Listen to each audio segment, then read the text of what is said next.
My name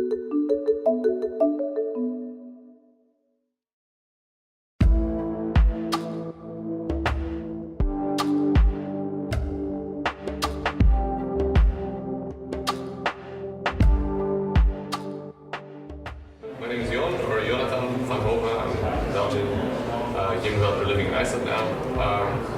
I currently have many hats. I am a teacher at the University of Reykjavik since this year, lucky enough to start a game design course there. I am one of the co-founders of my own company with two Danish guys called RESTRAINTS, where I mostly do game design and call it, slightly jokingly, evangelism, because I go to a lot of conferences and talks to talk about both our games and our ideas and do workshops and stuff. And here at the conference, I'm on the advisory board for the Independent Games Summit, which is part of the conference where independent games and game developers hang out.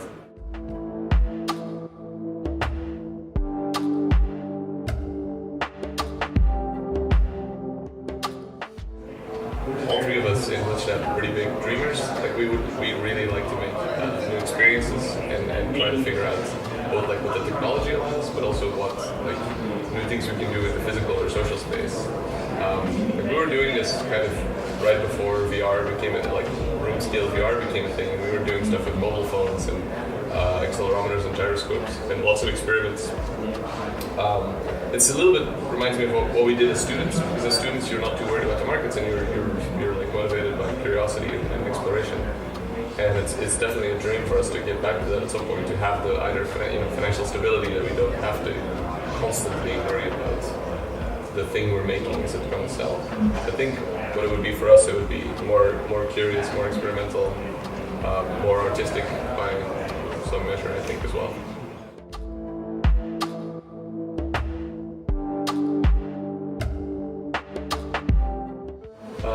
I think they can, for sure. Like, there's been this whole wave of they call them empathic games, which I see lots of like really positive responses for. So there's kind of two different questions there, because we don't make those type of games specifically. We're very interested in figuring out what we can do with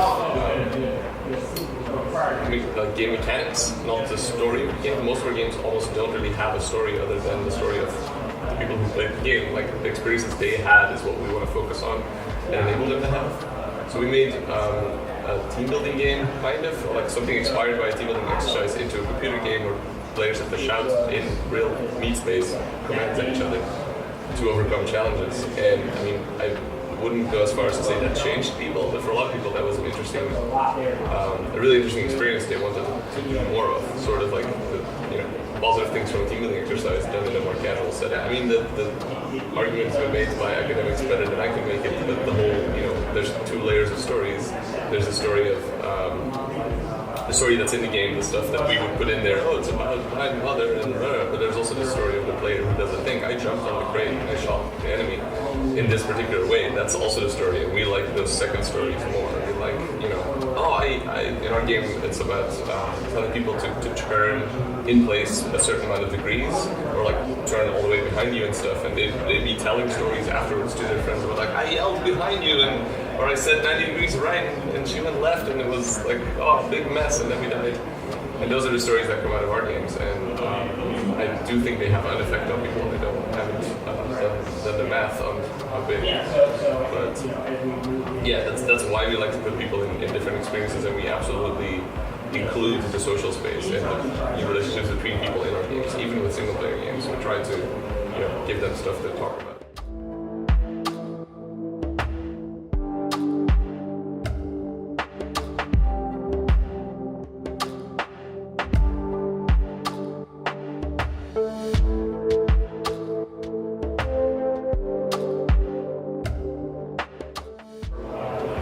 Our biggest game, that is the type of game we would make if we could make any game. Right, that's a lot of things I said there, but I mean, the most Lichtenstein game we've made is called Sentry, and it was, as a student, it started out as a zombie shooter game where one player has a phone, is blindfolded and turns around in place and can reload and shoot zombies as they come in.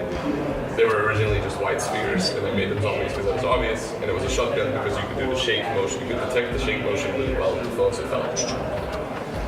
And then the other player looked on another device and saw the game world and had to communicate like turn left, turn right, those things. And when we decided to take that project further, we had this exact conversation. Do we want to spend 6 months working on a zombie shooter game? And we said, no, not really. Let's find something that does the idea justice and makes it more accessible to people who aren't necessarily excited about shooting a bunch of zombies. So we completely rebranded the game and made a rich 3D world, the world of Sentry, with little creatures that you have to protect from enemies, but just by shining light into the dark forest, and you just scare off until morning comes again. You scare off the enemies. That was a super deliberate choice that we would make again, I think, for future games. I've seen other people around this game for sure.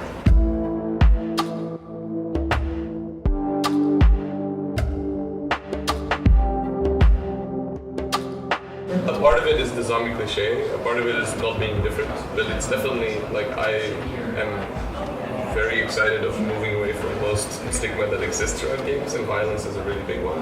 Like, I play violent games and I enjoy them, and I absolutely don't enjoy violence in the real world, so I'm able to disconnect those things, but I've seen parallels as well. Like, I've seen people who enjoy violence in the real world and also enjoy it in video games, and then I, as a creator, can feel bad or enabling.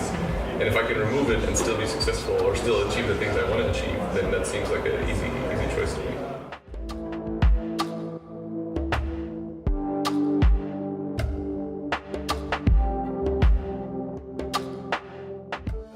I'm lucky enough to have two collaborators who care about those things, and we've grown to care about them more as we learn more about how, especially the indie game scene and culture works. Like, it's talked about a lot, and we have a few years ago taken a very deliberate stance to sit down and shut up and listen. Like, the one reason the B panel here at GDC has been a good sort of way for us to learn about these things, because we're the default humans and all the doors are open and we don't notice them just as developers. And we tried to slowly start to put some of that stuff in our games. Again, this Sentry, the blindfolded shooter game, the main character was a female hero. It's a fancy character who has a tree for a head, but it was important to us to refer to her as she, and also in all of our writing and stuff, to do that. Just a tiny tweak, but why, by not choosing, you're also choosing.